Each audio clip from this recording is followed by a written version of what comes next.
సంధ్యా theatre ఘటన విషయంలో ఇప్పుడు అల్లు అర్జున్ పీక లోతు కష్టాల్లో ఇరుక్కుపోయాడు. అదైతే డౌటే లేదు. సో, అల్లు అర్జున్ బయటపడాలంటే ఏం జేయాలి? మీరేమనుకుంటారు? యాస్ ఎ ఫ్యాన్ నిజంగా గుండెలోంచి రాయండిరా. As a fan Allu Arjun ఏం జేస్తే మంచిదిప్పుడు అనేది కంపల్సరీ కామెంట్ చేయండి మీరు. అల్లు అర్జున్ ఇరికిచ్చారా?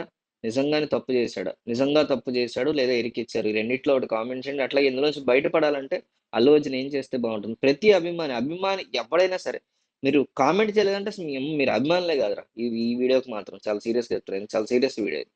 సంధ్యా థియేటర్ ఘటనలో అసెంబ్లీలో సీఎం రేవంత్ రెడ్డి చేసిన కామెంట్స్‌తో ఈ వ్యవహారం మరోసారి తెలుగు రాష్ట్రాల్లో హాట్ టాపిక్‌గా మారింది.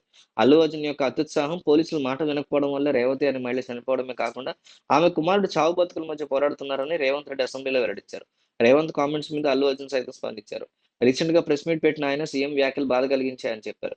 పోలీసులు పర్మిషన్ ఇస్తేనే తాను థియేటర్‌కి వెళ్లానని, రేవతి చనిపోయిన విషయం తనకు మర్నాడే తెలిసిందని అన్నారు. కాగా అల్లు అర్జున్ చేసినటువంటి కామెంట్స్ మీద తాజాగా హైదరాబాద్ సిపి కీలక విషయాలు వెల్లడించారు.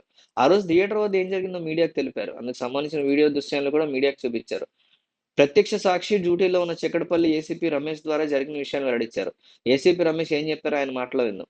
అల్లు అర్జున్ మేనేజర్ సంతోష్‌కి ముందే తెలియజేశాం. ఒక లేడీ చనిపోయారు. ఒక పిల్లాడు తీవ్ర గాయాల పాలయ్యాయి. పరిస్థితి కంట్రోల్‌లో లేదని చెప్పాం. మీకు ఇబ్బంది ఉంటుందని కూడా చెప్పాం. ముందు అల్లు అర్జున్ మేనేజర్ మమ్మల్ని కలవనివ్వలేదు.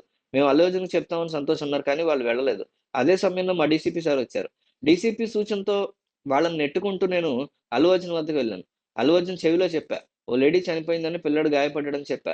పరిస్థితి చేయి దాటిపోయే ప్రమాదం ఉందని పోలీసులు రూట్ క్లియర్ చేశామని ఆయనకి చెప్పాం. అయినా అల్లు అర్జున్ వినిపించుకోలేదు. సినిమా పూర్తయిన తర్వాతే వెళ్తానని అల్లు అర్జున్ భీష్మించి కూర్చున్నారు. అప్పుడు మా డీసీపీ సార్‌కి చెప్పాం. అప్పుడు సారు మేము మరోసారి లోపలికెళ్ళాము. మేము మరోసారి లోపలికెళ్ళాం. 10, 15 నిమిషాలు టైమ్ ఇచ్చాం. ఆ తర్వాత ఆయన బయటికి తీసుకొచ్చాం. వాస్తవంగా జరిగింది ఇదే అని రమేష్ వెల్లడించారు. ఇక సోషల్ మీడియాలో వైరల్‌గా మారిన పర్మిషన్ లెటర్ మీద కూడా పోలీసులు కీలక విషయాలు వెల్లడించారు. తాము థియేటర్ యాజమాన్యానికి ఎటువంటి పర్మిషన్ ఇవ్వలేదని చెప్పారు. లెటర్ ఓవైపు మాత్రమే వైరల్ చేస్తున్నారు. పర్మిషన్ లెటర్ వెనకాల కుదరదని రాసినట్లు స్టేషన్ హెచ్‌సీఓ రాజునాయక్ వెల్లడించారు. తాను ఓరల్‌గా కూడా వారికి పర్మిషన్ లేదని చెప్పినట్టు తెలిపారు.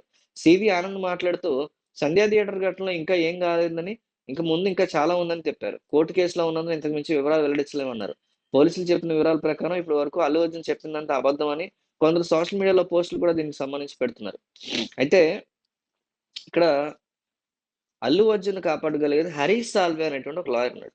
ఆయన మాత్రమే సుప్రీం కోర్ట్‌లో దీనికి సంబంధించి క్వాష్ పిటిషన్ ఏసి కొట్టించగలడు అని. సుప్రీం కోర్ట్‌లో క్వాష్ పిటిషన్ గనుక కొట్టించగలిగితే అసలు ఈ దేశంలో ఎక్కడ ఈ కేస్ ఉండదిక. మళ్ళీ reopen, bail cancellation, bail petition, bail petition బెయిల్‌ని క్యాన్సిల్ చేయడానికి అప్పీల్ ఉంటది. ఆ అప్పీల్ ఇవేమి ఉండవిక. కంప్లీట్ క్లోజ్ అయిపోద్ది కేస్. ఈ రకమైనటువంటి ఆలోచనలో అల్లు అర్జున్ ఉన్నారని తెలుస్తుంది. అల్లు అర్జున్‌ని నిజంగా ఇందులో ఇరికిచ్చారా? ఇరికిచ్చారంటే ఇరికిచ్చారు. లేదు నిజం ఇదంతా అతను తప్పు చేశాడు, తప్పు చేశాడు. ఇరికిచ్చారు, తప్పు చేశాడు. నిజమైన అల్లు అర్జున్ అభిమానులైతే నిజంగా అల్లు అర్జున్ అభిమాని అయితే కామెంట్ చేయండిరా. ఇంక మీ ఇష్టం.